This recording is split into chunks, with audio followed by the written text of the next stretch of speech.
Les Alouettes contre les Blue Bombers en provenance de Winnipeg. Maltos Diaz envoie ce ballon en direction de Peyton Logan. C'est capté près de la ligne de 15. Logan s'en va vers les lignes de côté. Le retourneur des Blue Bombers a été frappé à absorber le plaqué de Jeffrey Quentin-Arcou avant de se rendre avant la ligne de 45. Il faut le forcer à lancer le ballon. Premier essai et 10 de la ligne de 44. On donne le ballon au demi-offensif. Bonne course. 4 des 5 partants sont là. Strebler lance le ballon à droite. C'était bas. Ça a été bien saisi par Peterson. Tyrese Beverett réussit le plaqué et c'est un premier essai pour Winnipeg. Ouais. Ton porteur s'en va en pareil. Beauté de précision de 48 verges tenté par Sergio Castillo. Et le ballon passe entre les poteaux. C'est donc réussi. Les Blue Bombers prennent les devants 3-0. On s'arrête et dans quelques minutes, ce sera au tour de l'attaque des Alouettes de s'amener pour la première fois aujourd'hui. Premier essai et 10. Remise qui était basse pour Bethel Thompson.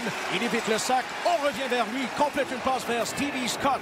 Et Scott, avec un deuxième effort, il a gardé son équilibre et obtient le premier jeu. Ouais, bravo. Bravo. Deuxième séquence pour Winnipeg de sa ligne de 19. Fin de passe de Strebler. Il court à sa gauche. Une autre feinte. Adeyemi Berglund avec un solide plaqué contre le quart arrière. Oui, ça lui a fait mal. Là. Je ne sais pas si en voulant changer de direction, ça fait mal. Alors, une pression à 3 qui va nulle part, c'est correct. On a un avantage numérique du côté de la ligne à l'attaque. Donc, ouais, et on dirait qu'il a voulu changer de direction avant le contact. Exact. La jambe gauche. Ah là. oui, il a sautillé, effectivement. Et là, whoop, il tombe. Ouais. Ah, la blessure sans contact. C'est un corps exceptionnel qui vient frapper ton corps, alors on prend pas de chance.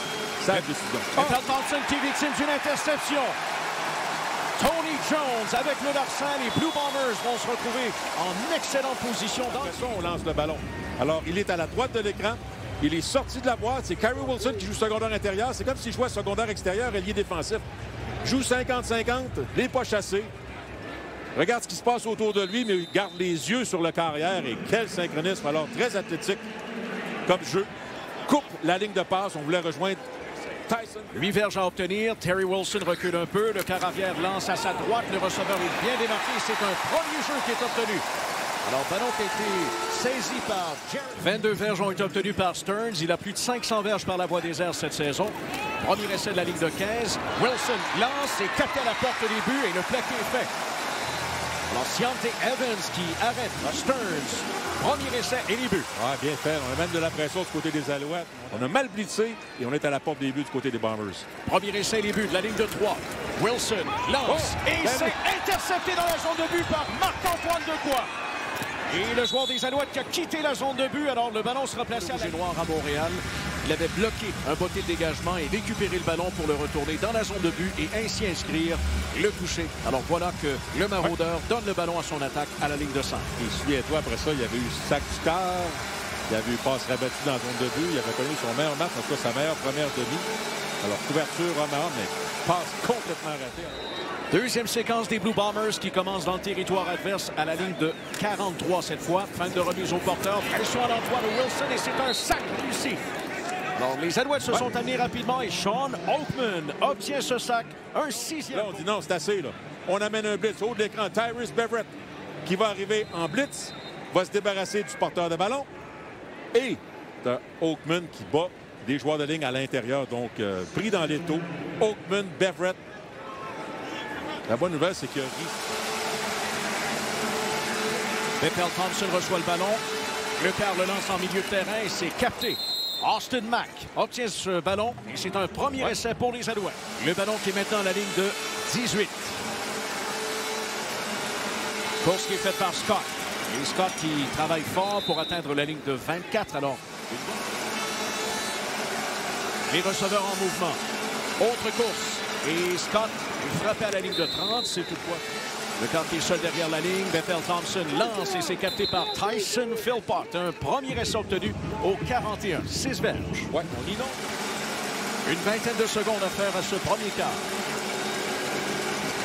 On opte pour une course. Scott avec un effort du côté gauche. La ligne offensive l'aide à atteindre la ligne de...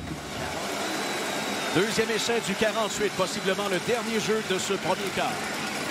Et le porteur qui fonce atteint la ligne de 53. Premier jeu obtenu par les Alouettes. Après 15 minutes de jeu à Winnipeg, les Blue Bombers ont les vents 3-0. On s'arrête quelques minutes. Premier essai 10. Et c'est capté par Cole Speaker. Premier jeu. Ouais. Alors, confusion entre Dietrich Nichols et Jaden Woodby. Deux joueurs des Bombers. Et on laisse Speaker complètement seul. Alors, bravo. On sort Stevie Scott. Et mauvaise communication. Deux joueurs ont commencé à partir après Stevie Scott. Et là, tout d'un coup, l'entre-zone verticale, Speaker est complètement seul. Puis on a vu Scott la semaine passée, capable d'attraper le ballon. Les Alouettes à la ligne de 32. Bethel Thompson garde le ballon. Le quart cherche. C'est lancé en milieu de terrain. C'est saisi pour un autre premier essai. Tyson Philpott vient d'obtenir 12 verges. Va tenir le ballon. Et voici José Maltos Diaz sur 25 verges. Et c'est réussi. Alors, record de concession pour José Maltos Diaz. Felicitations. C'est 60 bottées de précision réussies en une saison par Justin Medlock en 2016. Premier essai pour les Blue Bombers, course de Matthew Peterson. Et le porteur qui franchit la ligne de 40. Deuxième et 9. Incoles saisi. Le plaqué est fait par moins de 8 minutes à faire au deuxième quart. 22 jours au sol avec Peterson. On s'amène vers Wilson. Et Wilson est envoyé au sol. Marc-Antoine Dequoy avec le sac. Ah. Alors, ça, c'est pas connaître à qui tu fais affaire. Essayer de déjouer de rapidité Marc-Antoine Dequoy, un des gars les plus athlétiques à tout carrière. Alors, il est au bas de l'écran. Alors, encore une fois, là, on amène beaucoup de pression des périmètres depuis le... Je te dirais que depuis la deuxième séquence. Notre première séquence, on a alloué 3 points. Puis depuis ce temps-là, on est intraitable. Si c'est pas le maraudeur, c'est un début défensif. Castillo s'exécute et le ballon passe entre les poteaux. 3 points de plus pour Winnipeg qui reprend les devants 6-3 avec un peu plus de 6 minutes. 78 secondes à écouler. Premier essai, les Alouettes à leur ligne de 49. Bethel Thompson lance à droite vers Philpott, accueilli par Evan. Le ballon qui a été échappé et c'est récupéré par Cam Allen. Allen avec un retour. Il est pourchassé. Alexander Hollands parvient à le pousser à l'extérieur avec McLeod, Bethel Thompson. Deuxième revirement au dépend de l'attaque des Alouettes aujourd'hui. Pas encore le concept football, du gazon synthétique. Oui, puis ça coûte cher, c'est pour ça. J'y ai pensé. Non, non. Pas d'engrais. C'est pas vrai. Pas besoin de couper ça. Pas d'engrais, rien. Les receveurs sont en mouvement. Wilson veut s'installer. Il est quelque peu pressé par les Alouettes. Terry Wilson court. Il y a de l'espace. Wilson qui fonce et il est plaqué avant d'atteindre la zone de résister. Il n'a pas mis sa cape de super-héros. Il n'a pas lancé dans le trafic. Il n'a pas lancé d'interception. Il va chercher le premier jeu. Il quitte le terrain. Il arrête le chronomètre. C'est la totale, là. Donnons crédit au jeune homme. Il vient de faire tout un jeu de football. Une bonne décision. Là, les Alouettes à la ligne de 1. Attention, t'es à la droite, t'es à la gauche. Là, on va au centre. Et la faufilade, non! Les Alouettes résistent. Oh, c'est touché. Bon, alors touché qui est inscrit. La décision est arrivée assez tardivement et on juge que Wilson a atteint la ligne blanche. C'est donc un touché, mais les Alouettes sont persuadés. Automatiquement la reprise vidéo parce que c'est un jeu où il y a eu des points qui ont été marqués selon la décision rendue au niveau du terrain. Mais on jase fort du côté des arbitres. Il y a reprise vidéo, mais le problème, c'est que des fois, tu ne vois pas le ballon dans ce genre de situation-là. Comment est-ce que tu veux que le centre de reprise vidéo dise, hors de tout doute, qu'il n'est pas rentré? Ah, voyons voir de cet angle. Ici. Solide travail de Dylan Wynn. Écoute, encore là, il est où le ballon? C'est ça. Tu sais, on peut dire, je pense. C'est ça qui est malheureux pour les Alouettes. Peut-être qu'on les a arrêtés. José Maltos Diaz. Et c'est réussi. Bottée numéro 57 pour El Canyon. 3 points sont inscrits par les Alouettes. C'est 13-7 avec moins de 10 minutes maintenant. Deuxième essai, toujours du 35. Le quart des Bombers qui s'avance et il est frappé. Voilà, c'est un négatif. 4e sac. Joshua Archibald qui obtient le sac. Un deuxième pour le Québécois cette saison. Mauvaise décision. Il n'a pas lancé au bon endroit. Puis ici, tu es dans ce qu'on appelle le no-sack zone. L'endroit du terrain où tu ne peux pas. Ça va être un toucher défensif.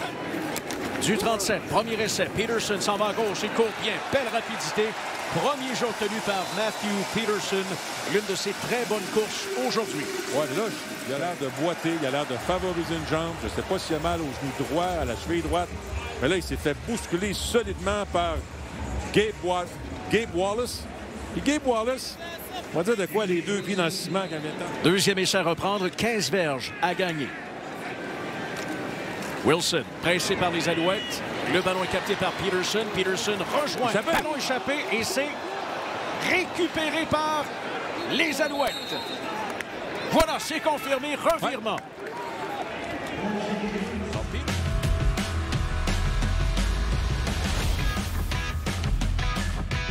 Dans le ciel, on va attaquer les zones profondes avant la fin du quart. Alors, Bethel Thompson garde le ballon. C'est lancé en milieu de terrain pour Charleston Rambo. Et c'est un premier essai à la ligne de 29. De voir les Alouettes être agressifs avec le vent dans le dos pour les 15 dernières secondes du troisième quart. Botté sur 34 verges, José Maltos Diaz. Et c'est un botté numéro 58 pour Maltos Diaz. Philpott a capté 5 ballons aujourd'hui. Bethel Thompson vers les lignes de côté, c'est lancé en direction de Charleston Rambo. Talent de ballerine, là. Parce qu'il n'y avait pas beaucoup d'espace sur les lignes de côté.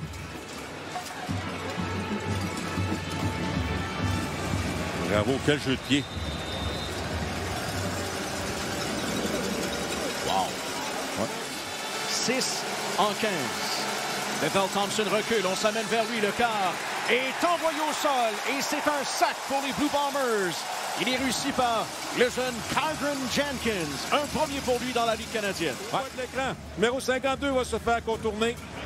Alors, on n'a pas eu la chance de parler souvent de lui. C'était une bonne nouvelle parce qu'il faisait son boulot. Mais ici, hop, il se fait... Il présente ses mains au joueur défensif. Le joueur de main défensif lui donne un coup de hache. Les mains partent par en bas. Super pied. Toujours du 46. Le quart des Alouettes qui cherche, il est accroché. Et c'est un sac pour les Blue Bombers. Matthew Jaworski avec son premier dans le circuit canadien. Alors, le 99, je pense qu'il est devant Tiger Shank et Hogan Saint-Don. Alors, en puissance, oh, regarde, le numéro 99 qui repousse Tiger Shank. Ça crée de la pression. Premier essai pour les Blue Bombers de leur ligne de 35. La course est faite, attention. Et c'est tout un jeu. Premier essai qui est obtenu par Michael Chris Ike. Wow, il a trouvé l'ouverture. Ouais. Le danger d'avoir beaucoup de joueurs à la ligne d'engagement. Une fois que tu passes le front défensif, puis encore là, on avait un avantage numérique. Là, il n'y a personne pour prendre Chris Ike. Il y a une chance que Marc-Antoine Dequoy est arrivé avec un excellent angle de poursuite. Au moins, il va donner la chance à l'unité défensive de défendre sa zone de but. Il s'agit de la plus longue course chez les Blue Bombers cette saison, 65 verges. Je ne savais pas qu'il était aussi athlétique que ça. C'est un centre, je la trouve un peu particulier. Mais le centre de reprise vidéo, regarde, laisse faire les poteaux dans le fond de la zone de but, laisse faire le terrain de 50 verges, laisse faire tous les nouveaux règlements, mais règle ton problème. À ce temps-là, le spécialiste de la remise dans ce temps-là, il faut que tu sois relax. Il ne faut pas squeezer le ballon trop fort. Le botté est fait par Sheehan. Il botte ça à sa gauche. Charleston Rambo regarde ce ballon bondir. Et quel botté! Quel botté! Récupéré à la ligne d'une verge. Wow! Quel travail! Mais Kavion Anto a pu s'en aller à sa gauche et finalement il est arrêté. Toujours émerveillé par la qualité des botteurs de dégagement. Comment on fait pour avoir des rebonds comme ça, là? Wow! Quel jeu! Les Alouettes qui n'avaient pas le choix de récupérer le ballon, là, les Alouettes cette année. On a bloqué 4 chez les Alouettes, mais pas dans ce cas-ci. C'est un coup de fer neuf qui a été fait par Sergio Castillo. 3 points pour Winnipeg. L'écart est donc de 9 avec encore 1 minute. Alors on est à la ligne de 27. 57 secondes à écouler. Bethel Thompson lance et c'est capté par Tyson Philpott. Alors premier essai obtenu par Philpott. Et ainsi, il améliore son record personnel pour le... Jesse Gibbons sur la ligne offensive. Lowell Uguak et Mustafa Johnson sur la ligne défensive. Alors le match se termine ainsi. Les Blue Bombers de Winnipeg qui l'emportent face aux Alouettes.